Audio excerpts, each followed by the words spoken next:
Hello everyone, welcome to Agility 2020. My name is Rohit and I created this group during lockdown, and you can imagine from the name 2020. Today we hosted our first event. We had Vasco Duarte, who is the author of NoEstimate book. He gave us an amazing talk on why all attempts for estimation have and will continue to fail, and what to do instead. Here is a recording from the day. Enjoy. All right. So, hello everybody. Let me share my screen. We'll start seeing the slides. There's not too many slides. I'm going to talk about something that has been close to my heart recently. And if you've ever followed the no estimates debate, one of the things that comes up over and over again is that some people claim that it is actually possible to improve estimation, right? And that it's actually possible to become good at estimation. So I'm going to explain in this talk why all attempts to improve estimation have and will continue to fail. And this is very important.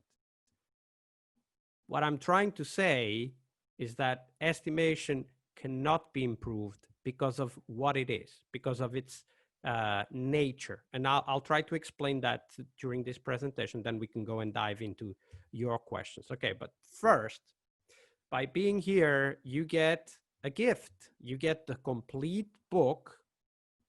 There's no catch, no strings attached. Just go to this URL here. Don't forget the uppercase, this matters. Go to this URL and download the book. You just have to enter your email and you'll get the email reply with the link to download the book. Now, the URL will show up again if you have no time to write it down, but this is the URL. You can go there and download the book right away. All right, so to the talk. A recent study by Aalborg University, which is in Sweden, found that of 258 major international transport infrastructure projects between 1927 and 1998, the actual costs were on average 28% higher than the estimated costs. This is very important. That means that it's not just IT that fails at estimates. That means also that there might be something inherent in the activity of estimation that may cause this kind of delays. But the best part is this, and that 9 out of 10 of these projects, the costs were underestimated, resulting in cost overrun. 9 out of 10. That means that 9 out of 10 projects underestimated the cost. Now, when you guys hear that IT is particularly bad at estimation, what this study shows is that we're not much worse than transportation infrastructure projects in Sweden between 1927 and 1998. Right? So this is an important realization.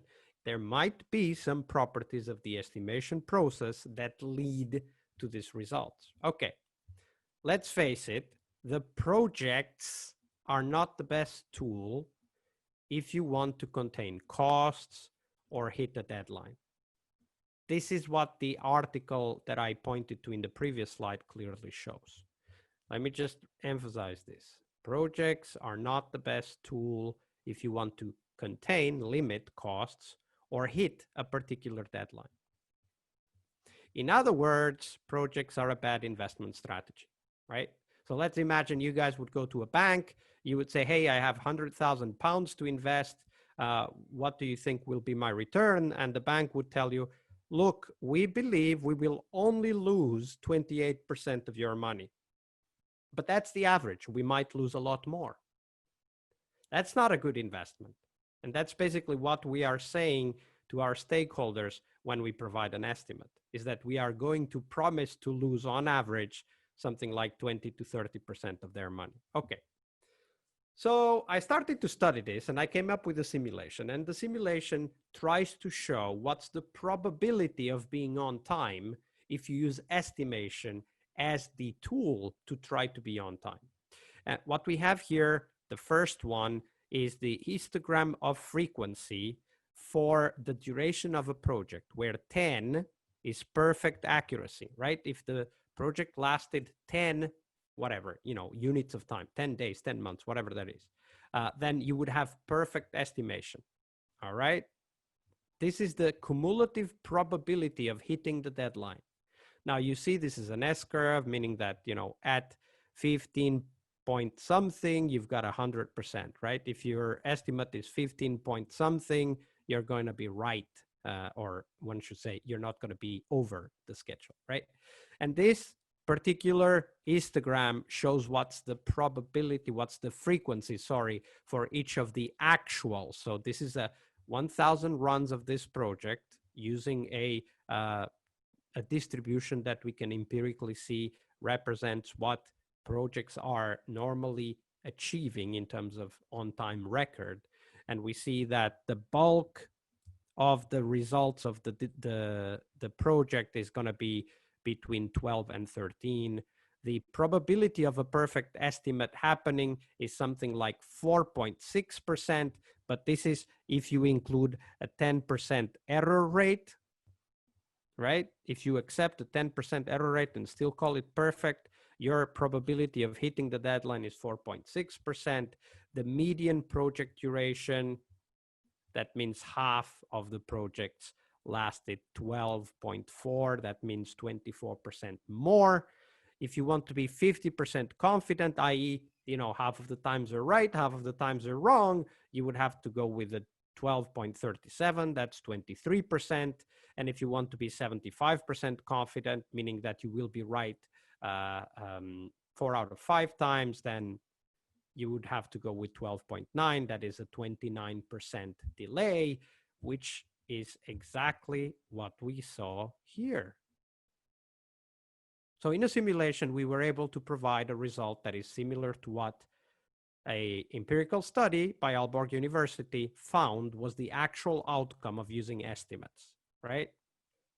So this is, however, a toy project, one would say, right? I mean, 10 tasks, that's the number of tasks in this particular project's critical chain, which means that, you need to complete all of the 10 tasks on time in order to deliver the project on time. But 10 tasks, I mean, come on, when was the last time you ran a project that had 10 tasks? Right? So this is really clearly just a toy project. So of course, after running this simulation, I asked the question, okay, what happens if we now have a project that has 100 tasks, right? So we now have a project of 100 tasks. Let's do the same simulation. So we did 1,000 tries. This is the histogram of frequency. You can see now that the bulk is 22 to 27% delay. That's where the bulk is, but it can go all the way up to 33%, something like that. That's with the empirical distribution we see in most projects. But we also see that the probability of a perfect estimate, and perfect means, again, still with the 10% error margin, right, is 0. So any non-trivial project, your probability of having an on-time delivery for that project is 0. If you want to be 50% confident, i.e. you're half of the time right, half of the time wrong, you would go with 24% delay. And if you want to be 75% confident, then you would go with 26% delay. So the median project duration, i.e. half of the projects lasted 124, that's 24.6% over the estimated duration, right? And we see this over and over again. Now, here's the thing. I asked this question, wait a minute, what if the number of tasks actually has a huge impact on the ability to correctly simulate estimate the project? So I did another simulation, which is that I picked up projects that went from 1 task, it wasn't really 0, it was 1 task, all the way up to 30 tasks. And I asked the question, what's the probability of delivering these projects on time if we account for and accept a 10% error, right? And then we say that the probability being 1 means that 100% you're going to deliver that project on time. Okay, that is, if you have one task, you're going to deliver the project on time. But obviously there are no projects of one task. So we start looking at different. And then as the size grows, you see here that for 5 tasks, the probability of being on time is already close to 15% or less. If we go to 10 tasks, that's a lot less. And if we go to 30 tasks, the probability of delivering on time approaches very quickly 0.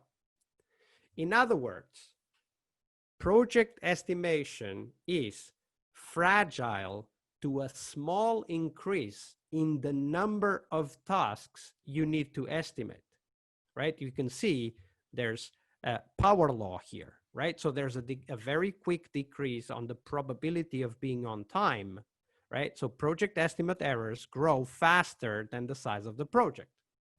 That is the definition of it being fragile, right? If you have a project of 1 task, you're very likely to deliver on time. If you have only 5 tasks, you're already going to deliver on time 15% of the time. And if you have 30 tasks, which is, even close to a toy project, your probability of delivering on time rapidly approaches 0. At 30, it's basically 0, right? Now, this asks a very important question, because if the errors were linear, this is what estimators say, right? That, you get better and the errors are linear. So the errors don't grow faster than the amount of things you're trying to estimate. If the errors were linear, you would see a line like this, right? But we don't. We see a line like this. This is the difference, right? There is a big difference between estimates being bad only linearly, so slightly worse with every additional task in the critical path. We actually see that estimates are incredibly, exponentially worse with a very small increment in the number of tasks in the critical path. So what this tells us is that the cost overrun, so a project being late or costing too much, is a systematically fat-tailed property. And there's a lot more into this that I won't go into the details here. But what this basically means is that the errors grow exponentially. So the probability of being on time decreases with the power law. That's what it means, right? So they are fat-tailed. Another consequence of fat tails is that you can't use that tool to do risk management, because the probability of you failing catastrophically is way too high, right? And failing catastrophically, by the way, means your company might go bankrupt.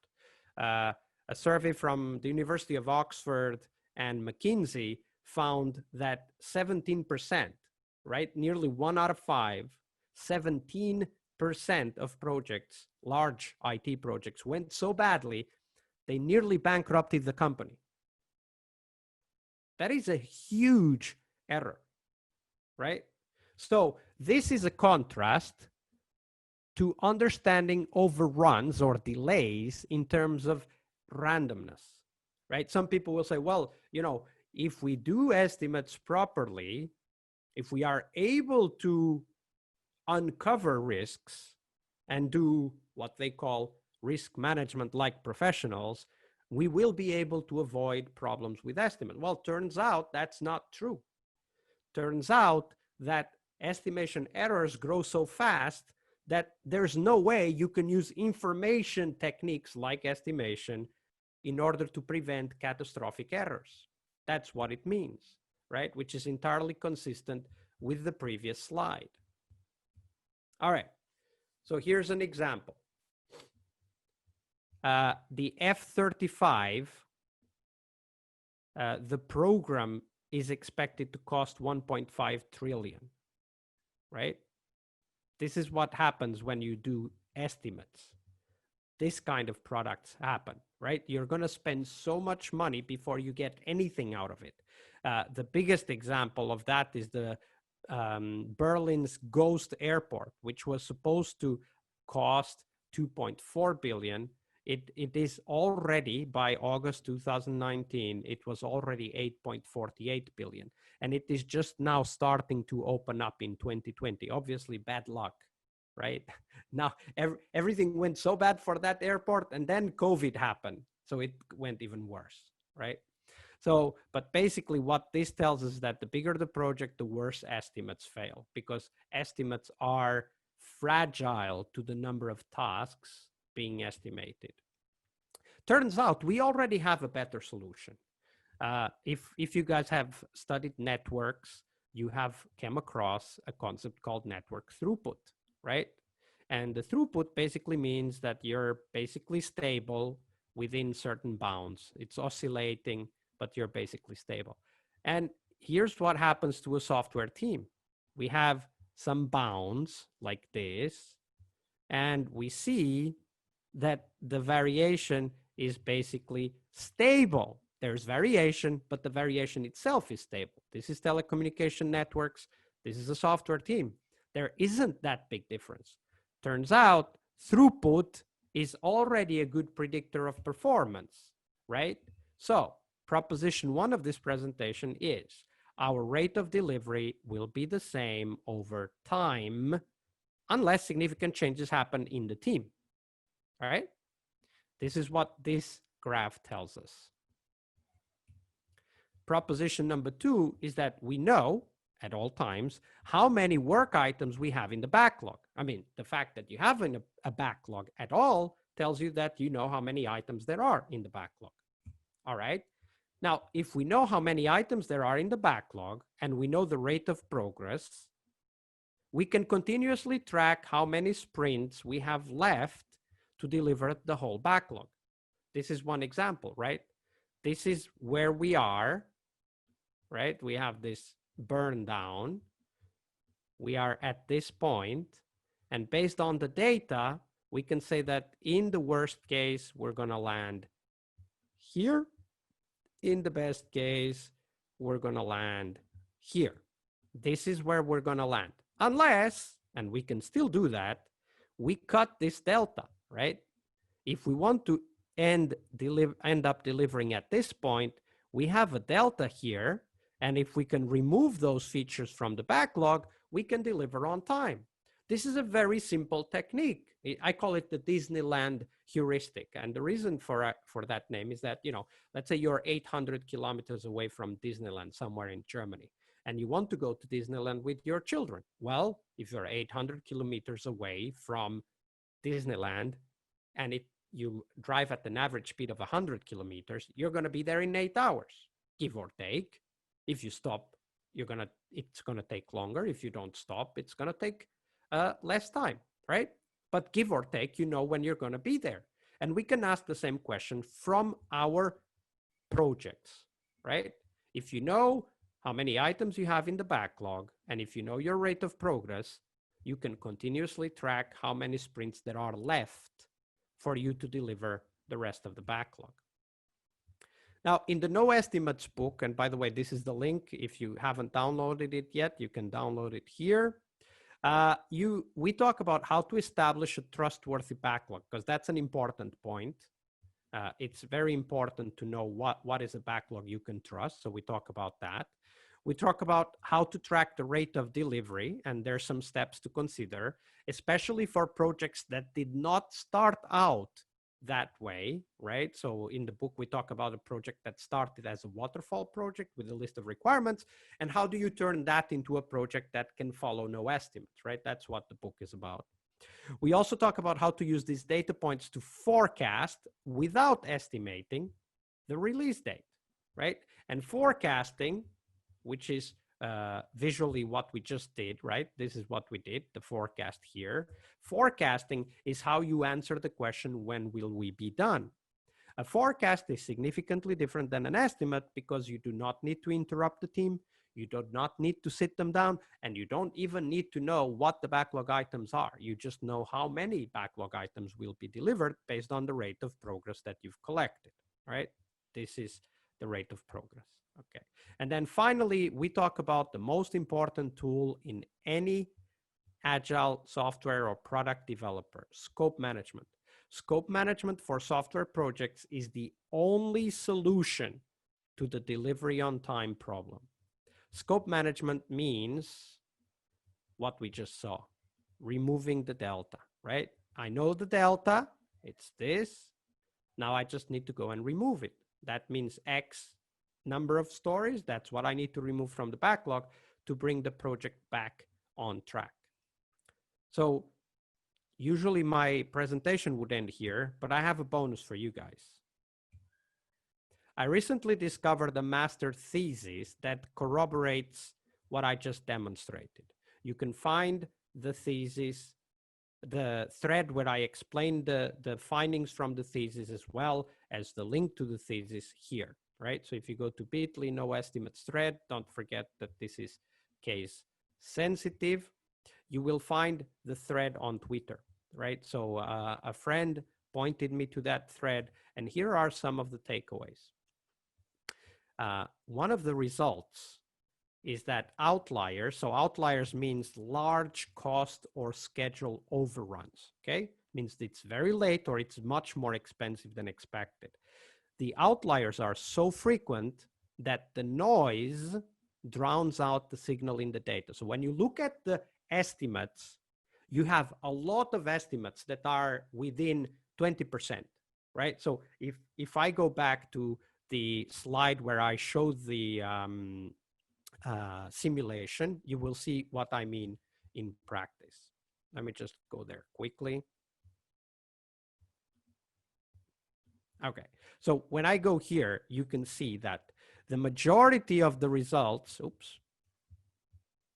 the majority of the results, so the actuals are here, right?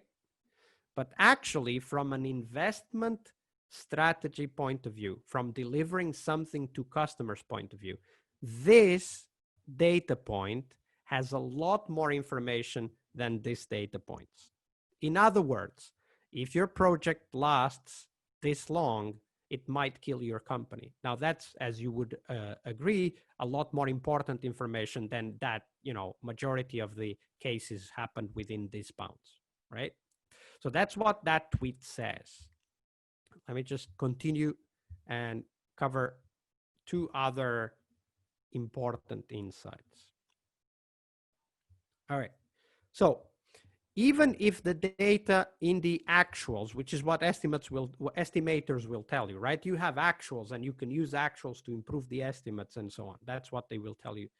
But even if you have data from actuals, you don't really know if you will be late because the outliers, so the tasks that take a lot longer than you expected, are only visible too late and have a huge impact on delays. This is what the study says, and they looked at thousands of projects, right?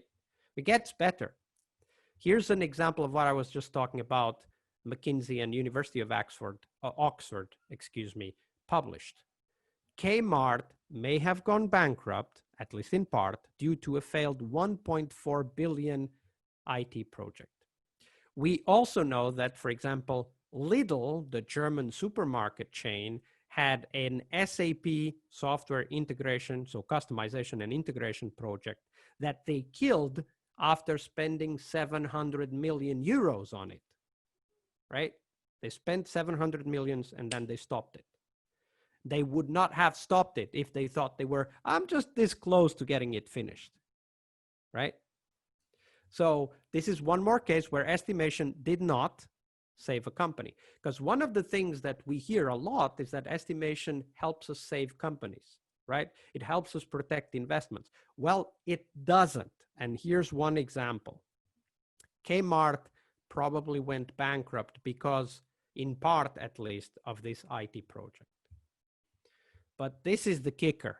Okay, so when the writers of this thesis went on and investigated what other researchers had written about estimation in IT projects, Here's what they said. When faced with a large amount of extreme cost and schedule overruns in IT projects, those researchers chose to ignore the outliers and use only the observations that fit what we call the normal or Gaussian distribution, which is thin-tailed, therefore hiding the fat-tailedness of the estimation errors. So when we look at the results of this thesis, we see that the only reason why estimators would even be able to claim that estimates might, in some cases, work is because when they catastrophically fail, they don't consider that data in their research. This is the problem we're dealing with. Estimation does not work for saving your company or your project. It does not work as an investment strategy, and researchers that are supposed to be looking at how to make estimation better, they hide, literally they hide, they don't consider examples that represent large overruns. They call them outliers, right? Oh, this is an outlier, we will not consider it. Turns out this thesis that is in that Twitter thread, which you can get here, so you can go and check the whole thread there. Turns out that when this researcher who wrote the thesis looked at the data, he found significant evidence that the estimation errors are fat-tailed, meaning that they are very common, the outliers are very common, and that hiding it means we're hiding the reality of how estimation works. So this is my final takeaway for you guys, and really a facepalm on estimation research. So now we can go and have questions. If you already have some questions on the chat, can, you know, Rohit, you can go ahead and read those, and let's try to make this more interactive. So just let me know what you think or what questions you have, and let's go through that. Sure. Yeah. So, guys, I'm gonna mute you all. So I think there is an option for the raising hands. I think if you have questions, you can raise your hands, and I can unmute you guys. In the meantime, from the chat, there are like 3 questions. First from Srivastava, how to deal with the ridiculous estimate when a developer gives for a chunk of work. Also, how to link with story points to man hours of work. Yeah, so the first question, how to deal with the ridiculous estimate, there are no other estimates. They are all ridiculous, right?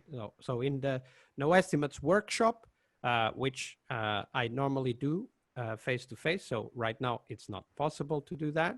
But in the NoEstimates workshop, we have an example. We actually run through an example, a real example of a project that in most companies takes 6 to 9 months to implement. And in the workshop, we implement the same functionality in 30 minutes, 30 minutes. Now, this comes from slicing. This comes from understanding what value is. This comes from incremental development, right?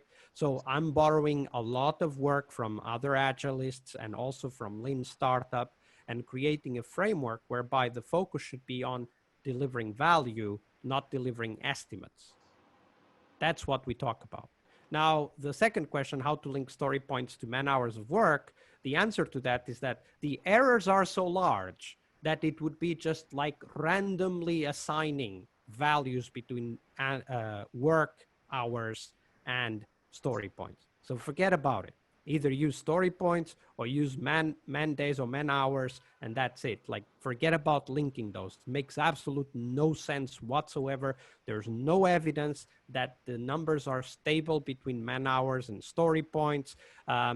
We have quite a lot of empirical evidence. I don't have any with me right now, but there's quite a lot on the internet about how the actual duration of a task is not correlated with the estimated duration of that task, right? So we got, for example, I don't have in this presentation, but in other presentations, we have examples where a 2-story a 2-point story lasts longer than a 20-point story. And this is, by the way, not that rare. This is very common, which is the point of the thesis that I just highlighted, right? Is that there's actually quite a large amount of extreme cost and schedule overruns in IT projects. So forget about linking story points with man hours. It's useless. Okay, then next, Srivastava, are you happy with it? Yeah. Yes, thank you, Vasco. Thanks for the explanation. Cheers. So second question, I think second and third was from me. So how to establish rate of progress? Is that throughput? So we calculate the throughput, saying how many stories we done in particular time box in a cadence, and then we say, yeah, that's our rate of progress. Yeah, this is what software team through rate of progress means. You have an upper control limit, a lower control limit, which then allows you to do the optimistic forecast, pessimistic forecast. That's what you do. It's throughput.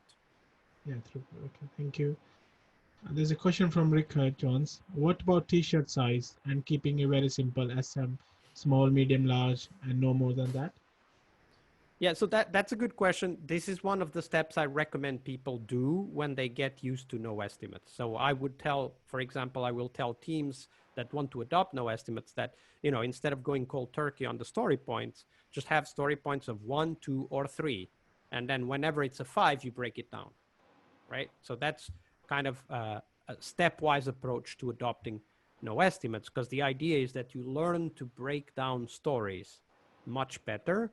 And that becomes incredibly useful when it comes to having a stable throughput. And of course, it also helps with the quality of requirements and so on. Thank you. Richard, you okay? Yeah, that's fine. That's what I thought. I even go one stage further. I just have it small enough to fit in your iteration or sprint, and everything else is just bigger than that. If it can't fit in and can't be done, then so I would take that. I would take one step further, Richard, and instead of saying within the iteration, ask the team to have only stories that last half of the iteration. And here's the reason why. That's what I meant. Yeah, that's what I meant. Yeah, so they have a good chance of being able to complete it, because there's no guarantees. If you try and do it bang on the iteration, it probably wouldn't. It would probably spill over anyway. So my own third, rule of I go thumb, for a third of the size. That's what I go for. Third. So my own rule of thumb is 1 day, one person. 1 day, one person. And there's no magic here. The only reason why I use this rule of thumb is that if it's 1 day, one person, and the same story shows up twice in the daily stand-up, then you know you're late and you can react to it. And that's important. Yeah, I would also say that 1 day for me is actually an ideal day of 4 hours, because a person gets interruptions like mandatory training, town halls, all this other stuff, which interestingly never gets tracked in projects, even in traditional project management, right? Precisely, right? You put the town halls into the actuals. Wait a minute, you weren't actually working in the project. Yeah, I've seen that. Or even project managers who put in sick leave, but then people don't go sick, and then they redo the projects for the next phase, and it's all over the place. This is why the estimations get out of control, because of exactly what you said, the outliers, and they may be small, but they have significant impact. Yeah. Well, so what the thesis that I talked about says is that there's a lot of outliers that are significantly larger than what you would usually accept as a normal deviation from the estimated duration, right? So in mathematical terms, if you accept that estimation errors are thin-tailed, that means that they follow a Gaussian, which means that they will be within 1 or 2 standard deviations. Well, turns out there's significant number of projects that are like, 5, 10 or more standard deviations away from the estimated duration or cost, which means that obviously they are not part of a Gaussian distribution. They are very likely a power law. In simple terms, it means that many projects are likely to go so bad that they will kill your company. Thank you. Excellent answers. Thank you. Any more question, guys? We have about 5 minutes.